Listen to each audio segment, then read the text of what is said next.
Hi everybody, it's Tina from Tina's Messy Crafty Life, and I'm here with 2024 31-day Smashbook Challenge.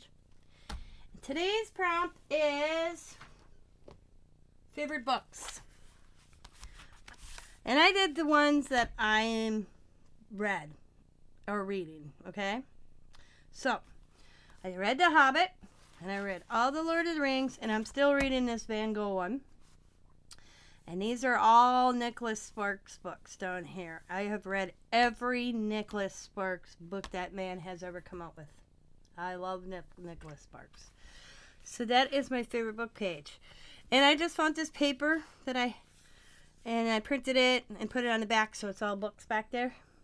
So that is how that looks in there. So it's books. And I could go on and on with books, but just how I picked my favorites. So I hope you like this one. Day 5, books. Thanks for watching. As always, be happy, be kind, be safe, be funny, be crafty. Bye for now. Make sure you go out over and check out my crafty styles. Bye.